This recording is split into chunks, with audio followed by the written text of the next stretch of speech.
Bismillahirrahmanirrahim. Assalamualaikum everyone and welcome to another vlog. Inshallah, today we are looking at some of the reads that I managed to cover in the month of January.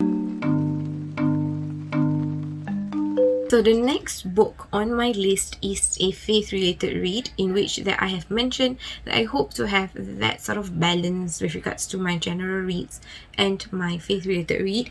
And particularly this is the book called Bir al-Walidain, Being Dutiful to Parents. So this is actually a duty to all children of the world to be dutiful to their parents regardless of who their parents are and however their relationship are with their parents. But of course, to different cases or to different scenarios, they have different approaches. But at the end of the day, we need to understand that this is our responsibility, and that is one of the many things that I got from this book. What I really love about this book is that it is written by Imam Muhammad ibn Ismail al-Bukhari, which is one of the hadith scholars of the past who compiled narrations of the Prophet ﷺ and those which are only authentic. Flip through the pages of this book, it is just back-to-back hadiths, narrations of the Prophet ﷺ. I'm just going to share one hadith that is mentioned in this book, one narration of the Prophet ﷺ, where he says here from the book of Sahih al-Bukhari, and Ibn Mas'ud radiyallahu anhu قال رسول الله صلى الله عليه وسلم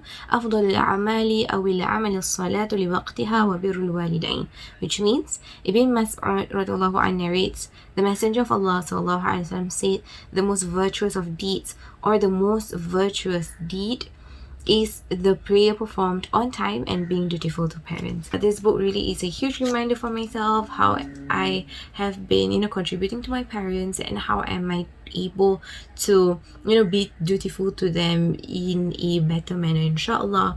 And at the end of the day, if we learn better, we are able to do better. So yeah, if you are interested in reading hadiths, interested in reading the narrations of the Prophet ﷺ, then this would definitely be the book for you. So the next read I have is a very small book. It's called Pause Every Day by Danielle Marchant, a book of 20 mindful practices for calm and clarity. So it has given us different ways for us to breathe properly, basically breathing techniques, stretching techniques that could help us breathe and pause and be a little bit more calm in the things that we do. And one of the chapters that I really like is this chapter on pause for busy minds. The magnitude of the difficulty to take pauses, especially when we are busy, especially when we are trying to do 1,001 things.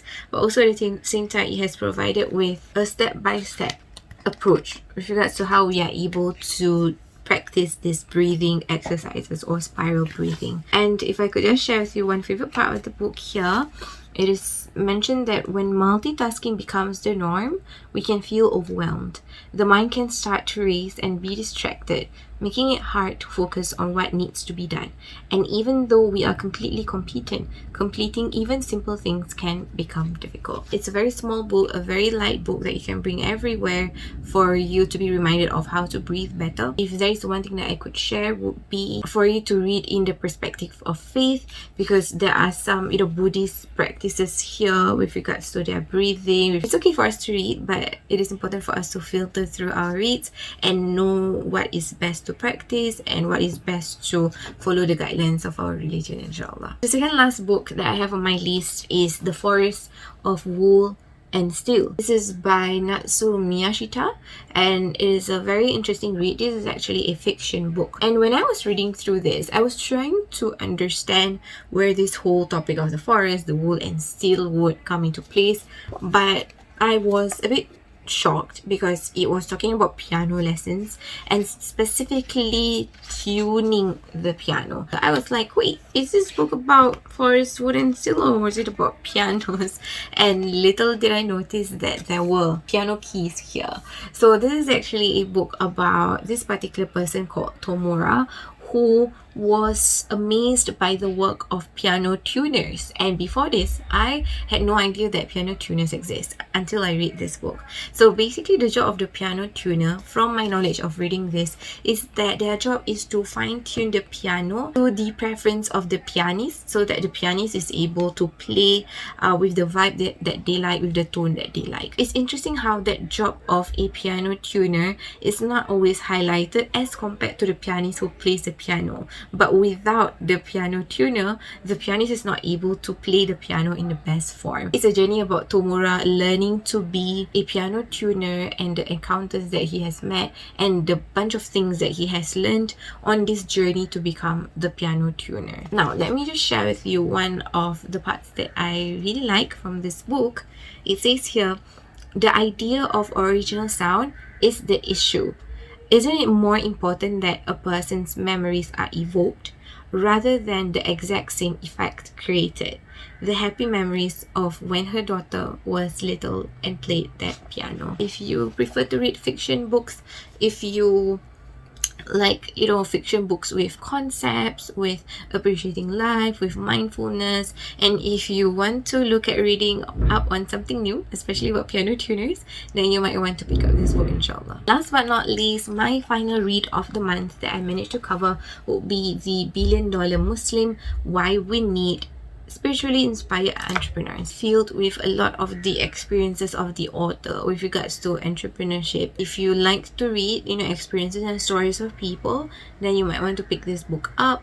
But for me, I would usually just skim through those stories because I just want to pick out some important points from the read, especially when it comes to things which are entrepreneur related. If there is one thing that I could share that I like about this book, is for the fact that it talks about entrepreneurship, but it also talks about faith, and it will always tie down to some examples of the companions who were entrepreneurs, how they would deal with their wealth and how they made trade, and how those are means for them to actually contribute back to their faith. It's not always about, okay, I want to be an entrepreneur because I want to be rich, but it's more about, I want to be financially stable so that I'm able to help the people around me and I'm able to contribute back to my religion. One favorite part from this book really is the fact that this author places the readers in a point of reflection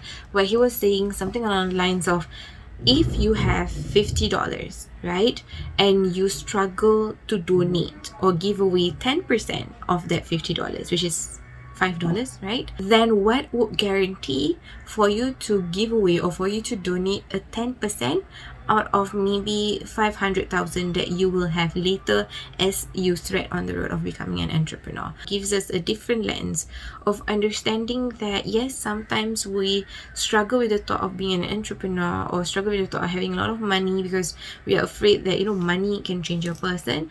But before we get to that point, we should really reflect on our current state right now. Before we are an entrepreneur, before we have that sum of money, if we are not able to give charity with the little that we have, then what guarantee there is for us to give charity out of the many, immense amount of money that we will potentially have in the future? It is important for entrepreneurs to be spiritually inspired as well, so that they know what they are doing and so that they are always, reiterated and reminded of, their purpose as they, tread on this course of being entrepreneur. So I hope that this little sharing has been of benefit to you.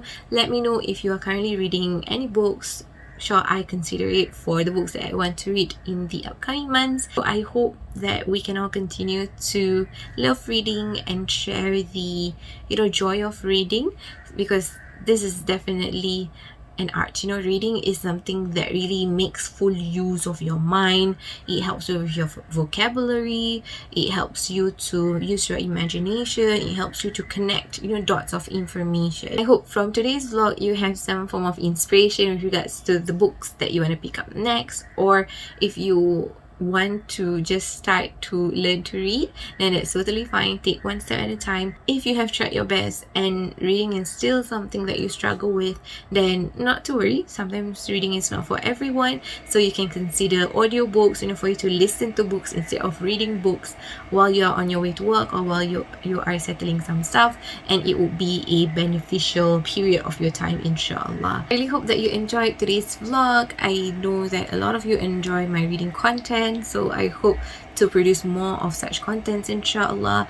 But I think at the end of the day, as much as we have a goal to finish reading a certain amount of books, let us not be tied down by the quantity, but really the quality of reading the book, because we want to read and extract information and knowledge, and not to just merely just read through the pages and not understanding a thing and just completing a certain goal that we are working towards, insyaAllah. Alright, thank you so much everyone for watching today's vlog. Feel free to like, share and subscribe if you find this beneficial, and always remember to syukur a little more, regret a little less, and love what you do. And I hope to see you in the next vlog, insyaAllah. Take care everyone, and Assalamualaikum.